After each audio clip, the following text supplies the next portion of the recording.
À bien y réfléchir, ce qui m'a toujours le plus intéressé dans une œuvre, c'est l'histoire du grand méchant. Sans un bon antagoniste, difficile de créer une tourmente suffisamment intéressante pour que notre héros puisse s'illustrer et grandir à travers les épreuves qu'il va rencontrer. Et faut dire que dans ce registre, Oropo est particulièrement intéressant, puisqu'il représente pour notre héros Yugo ce qu'il aurait pu devenir si le destin l'aurait condamné à la solitude, ne pouvant compter que sur lui-même pour se faire une place dans ce monde. Une sorte de Yugo dangereux qui lui aussi aurait peut-être œuvré pour détruire les dieux, surtout en sachant ce qu'ils ont fait à sa mère en la condamnant au nécromonde pour y vivre une torture sans fin. Mais pour que vous puissiez comprendre la complexité d'Oropo, tout comme pour Kill Bill, il me faut absolument revenir sur son vécu et ce qui fait d'Oropo cet antagoniste si particulier. Avant ça, vous connaissez désormais la chanson. N'oubliez pas de vous abonner si vous souhaitez m'aider, histoire d'inonder encore un petit peu plus votre fil YouTube de Wakfu. Et bien entendu, n'hésitez pas à nous rejoindre sur le Discord Ankh Animation, le Discord référence de tous les fans de l'animation Made in Ankama. Si vous souhaitez parler de votre passion du Cosmos avec d'autres fans de cet univers, c'est l'endroit idéal. Allez, ceci dit, ne traînons pas davantage, découvrons ensemble pourquoi Oropo est un antagoniste exceptionnel.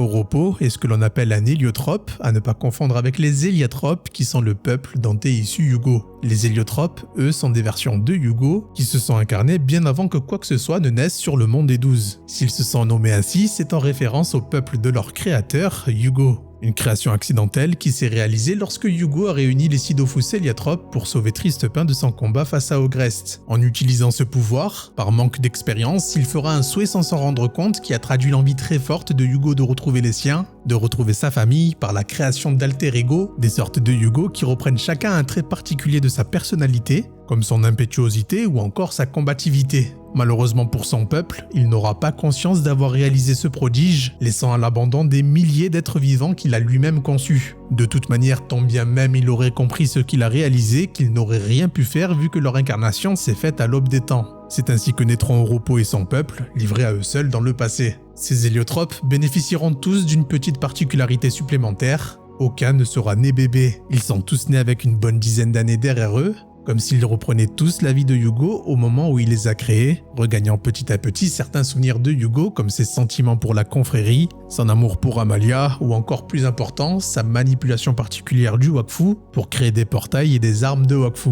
De ce fait, ils auront conscience de ce qu'ils sont et de la circonstance particulière de leur naissance. Ils décident alors de vivre reclus du reste du monde par crainte d'altérer l'histoire. Le souci, c'est que contrairement à leur créateur, ils n'ont pas la même espérance de vie que lui. Ils disposent tous d'une sorte d'énergie vitale limitée qui se reverse aux autres héliotropes environnants à leur mort, ce qui a pour effet d'améliorer leurs compétences et de rallonger leur vie. Se voyant s'éteindre petit à petit, sans qu'aucune divinité ne se penche sur leur cas afin de trouver une issue à leur situation particulière, Oropo et certains des siens vont commencer à nourrir une colère contre l'ordre divin de ce monde, et surtout envers leur père créateur qu'est Yugo qui s'est contenté de les faire naître pour les laisser dans l'oubli comme de vulgaires parias de ce monde. Une aventure en quête d'un moyen de se venger des dieux et de Yugo, bien que j'ai l'intime conviction qu'en réalité, ce qu'il va chercher au plus profond de son cœur, c'est de retrouver des compagnons fraternels avec qui vivre des aventures comme l'a fait Yugo avec la confrérie, ou encore de découvrir un amour aussi fort que celui que Yugo a pour Amalia. Une quête pour combler les sentiments qu'il a reçus de Yugo. Pour ça, il va tout d'abord devoir faire naître un groupe,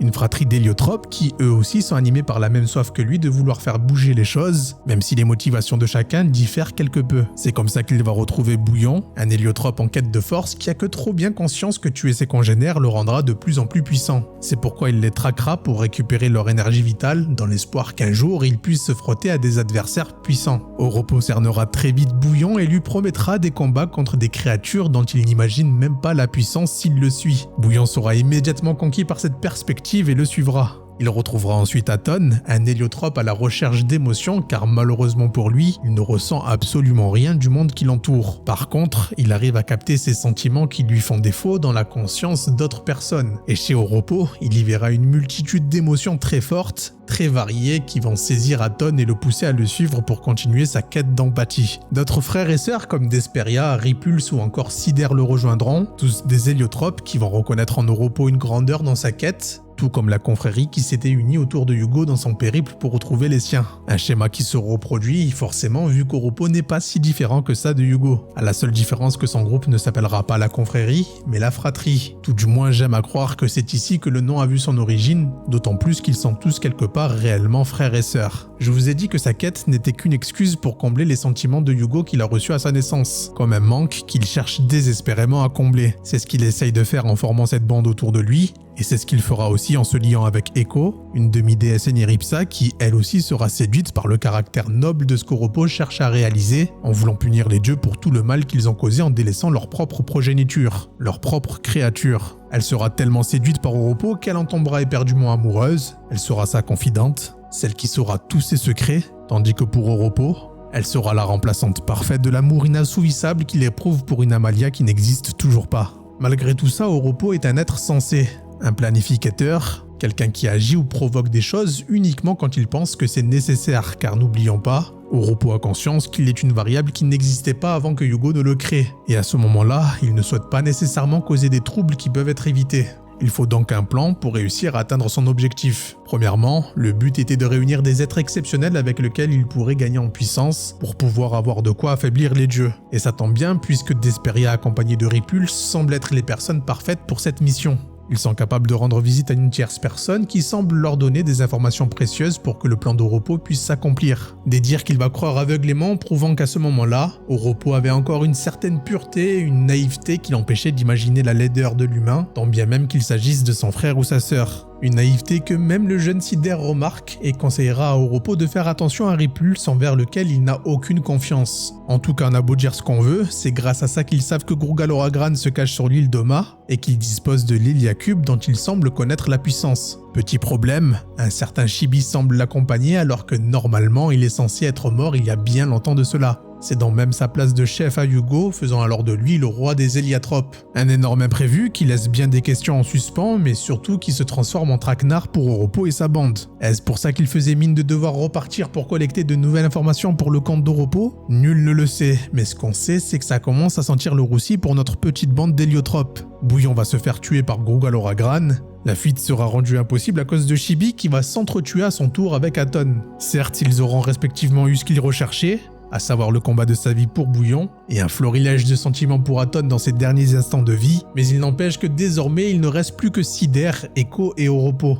Oropo qui au fur et à mesure que la peine le gagne en perdant les siens semble plus que déterminé à obtenir l'Elia Cube, car sans lui, ses sacrifices n'auraient plus aucun sens et la suite serait plus que compromise. Un désir si ardent que même le cube le ressentira et le mettra en garde, en lui faisant parvenir une prémonition de ce qu'il risque de se passer si jamais il s'obstine à vouloir l'acquérir. Une vision dans laquelle il y voit tout simplement la fin du monde. Rien n'y fait, rien ne l'arrêtera et Grugaloragran devra engager le combat de sa vie contre Oropo. Un combat si intense qu'il y perdra la vue. Oropo quant à lui était à 2 doigts de mourir, son énergie vitale était probablement partie pour rejoindre Sider, mais l'Elia Cube en a voulu autrement. Il a récupéré son énergie vitale pour le capturer à l'intérieur de lui. Prisonnier alors du cube, Grugaloragran ne verra plus de menace en Oropo, il semblera fatigué de tout ça, de tous ces drames causés par ce maudit cube depuis sa création jusqu'à aujourd'hui. Il le jettera alors le plus loin possible dans l'espoir de ne plus jamais avoir affaire à lui, mais malheureusement nous le savons tous désormais, sa vie se conclura encore avec l'Elia Cube pour lequel il se sacrifiera dans l'espoir que Nox ne provoque pas davantage de dégâts.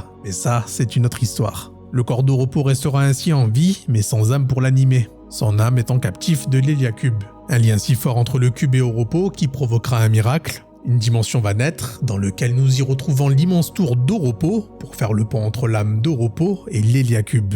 Echo emportera le corps d'Oropo jusqu'à cette fameuse dimension dans l'espoir qu'un jour son âme réintègre son corps, et c'est uniquement à ce moment-là qu'on apprendra la traîtrise de Ripulse, comme s'il attendait qu'il soit aussi affaibli pour en finir avec lui et désigner un nouveau chef pour les guider, probablement même qu'il s'agit de cette fameuse personne avec laquelle il était en lien. Heureusement pour Oropo, Echo veille au grain et arrêtera Ripulse avant qu'il ne passe à l'acte. Mieux encore, elle le projettera dans le vide spatial de la dimension d'Oropo, après quoi nous n'entendrons plus jamais parler de lui.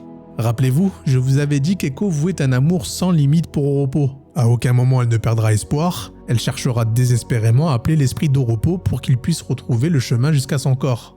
Un appel qui va finalement réussir par résonner dans l'esprit d'Oropo sans qu'il ne sache réellement d'où elle provient ni de qui elle provient. C'est terrible pour Oropo, mais le choc au moment où il a perdu la vie était si intense qu'il semble avoir perdu sa mémoire. Il ne sait plus qui il est, ni où il est.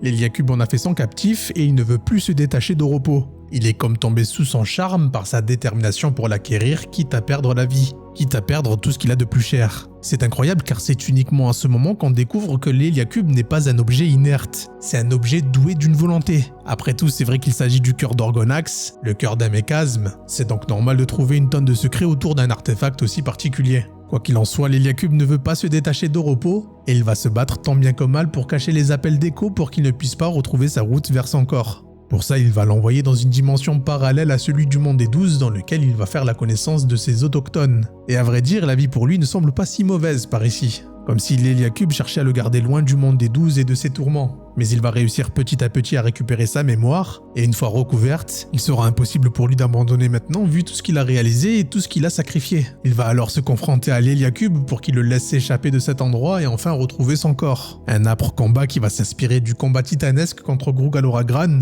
faisant ressurgir des mauvais souvenirs, mais qui au bout du tunnel va se solder par la victoire d'Oropo et le retour à son corps d'origine. Aussi intelligent qu'il puisse être, à aucun moment il n'aurait pu imaginer tout ce qu'il vient de vivre. C'est un lourd sacrifice qu'il a dû faire, mais non pas sans récompense. Grâce à tout ça, il dispose désormais d'une dimension faisant le lien entre Oropo et l'Héliacube. Il récupère aussi l'Héliacube avec lequel il se forge un lien indissociable, comme si à partir de maintenant, Oropo et l'Héliacube ne formaient plus qu'une seule et même personne. Un pouvoir incroyable qui implique désormais qu'il prenne les choses bien plus au sérieux. Il est le dernier des héliotropes à être encore en vie, clôturant une ère d'insouciance, la fin d'une naïveté qui aura tant coûté à ceux qui l'ont suivi aveuglément. C'est désormais un homme déterminé qui est né de son retour de l'Héliacube, un homme qui n'hésitera plus à commettre le pire pour réussir à avoir des réponses de Yugo et punir les dieux attentistes face à leur funeste destinée. Des atrocités qu'Echo voudra soulager de la conscience d'Oropo en étant la figure par laquelle ses ordres et ses punitions vont s'abattre sur les enfants qu'ils vont réunir pour renverser les dieux du monde des 12. C'est ainsi qu'est née la véritable fratrie telle que vous la connaissez tous. Tous des enfants demi-dieux qui ont été abandonnés par leurs parents divins et qui vont par moments faire passer leurs propres désirs avant ceux de la fratrie,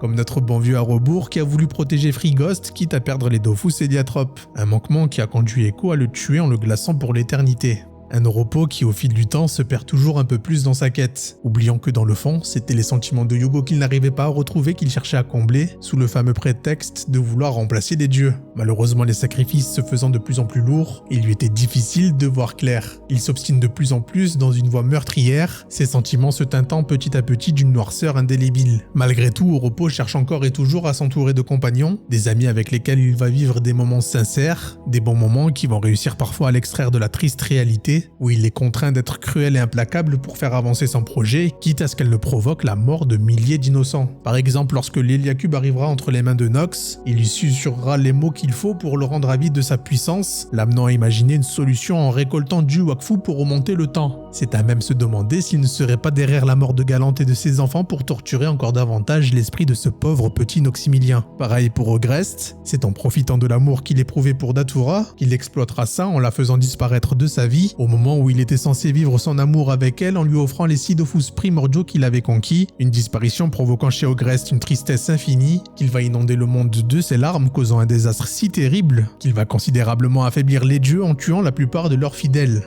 Un mal nécessaire comme il le dit si bien, toutefois il se gardera bien de dire que c'est lui qui est derrière tout ça, d'autant que ces manipulations ne sont connues que d'Echo. C'est la seule à être au courant de toute l'obscurité derrière cette organisation qu'est la fratrie, tout simplement car elle est aussi la seule à pouvoir comprendre ce qu'a traversé Oropo à travers les siècles. Enfin bon, malheureusement Oropo en a plus pour longtemps, son énergie vitale semble toucher à sa fin, aussi il peaufine les derniers détails pour réussir définitivement à remplacer les dieux en construisant l'hyperzap dans cette dimension pour atteindre l'Inglorium. Et maintenant qu'il sait qu'ils ne sont plus que l'ombre de ce qu'ils étaient autrefois et qu'il est quasiment sûr de réussir son coup, il va régler ses comptes avec l'autre combat de sa vie, Yugo.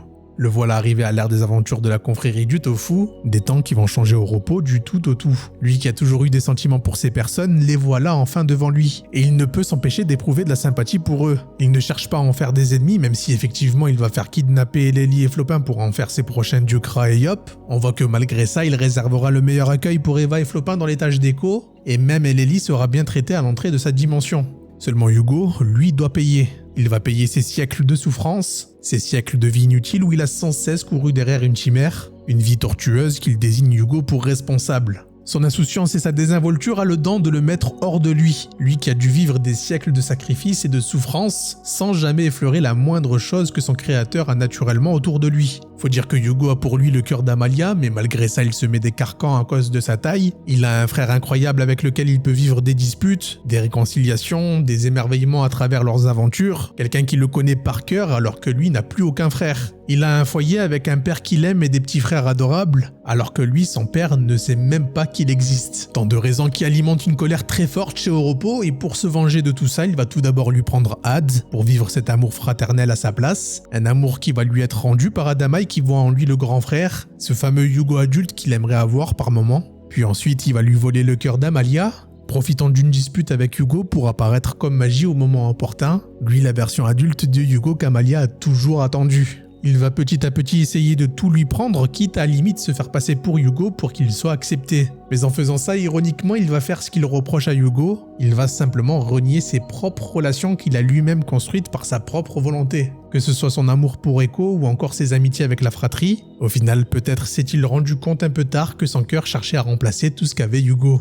En tout cas, Yugo, lui, ne semble pas trop comprendre ce qui lui arrive, une faiblesse qu'Oropo va saisir en s'emparant du corps de Yugo. Grâce à ça, Oropo va pouvoir lui révéler qui sont les héliotropes et ce qu'il lui reproche. En parallèle, il va combler ce qui lui faisait cruellement défaut, le manque de temps. Le corps de Yugo n'étant pas contraint par l'énergie vitale vu qu'il est quasiment immortel, il va pouvoir transcender sa puissance pour devenir une forme quasi divine. Il va ensuite combiner l'Héliacube et les Dofus héliotropes dans le but de créer l'Héliabombe capable de raser tout l'Inglorium. Le plan de trop pour Echo qui n'arrivait plus à prendre sur elle, surtout depuis qu'elle voit à quel point Oropo n'a Dieu que pour Amalia. Elle se sentira trahie et à juste titre. Elle révélera alors tous les plans les plus sordides d'Oropo qu'elle gardait pour elle pour que la fratrie ouvre les yeux sur la véritable personne qui est Oropo. S'engagera alors un combat où Echo va contraindre Oropo à faire un choix. Elle va envoyer toute la fratrie et la confrérie dans l'Inglorium, obligeant Oropo à soit faire détruire les dieux avec ceux qui devaient les remplacer, soit rester sur sa dimension pour s'autodétruire avec Echo, mettant fin à tout comme ils l'ont commencé, tous les deux. Il va chercher dans un premier temps à rejoindre l'Inglorium pour tout exploser,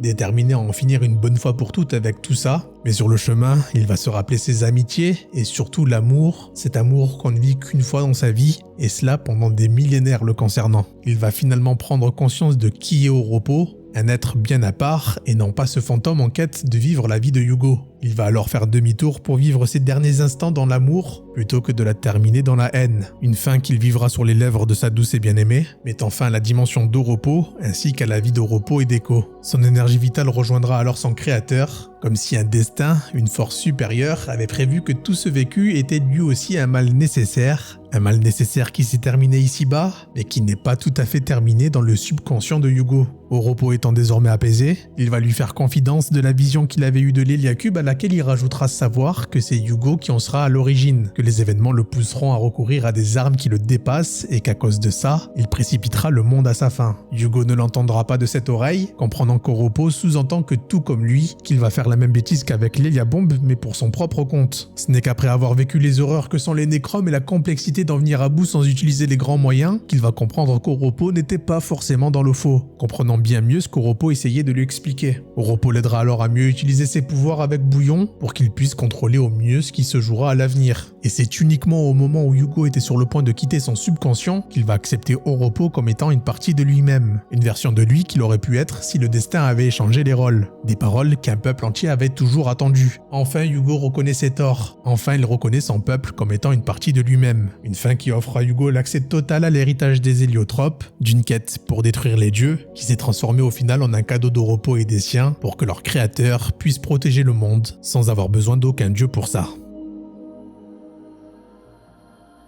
Voilà les amis pour l'histoire d'Oropo, j'espère que vous l'aurez apprécié. Au même titre que Kill Bill, j'aime beaucoup Oropo grâce à son vécu millénaire. J'aimerais encore beaucoup le voir à l'avenir car j'en suis sûr qu'il détient encore bien des secrets dont il est le seul à être au courant. En tout cas, n'hésitez pas à me dire ce que vous en pensez d'Oropo en commentaire ou sur Discord d'ailleurs. En attendant de pouvoir vous lire, il est temps pour moi de vous laisser. C'était Zaki pour vous servir. Ciao.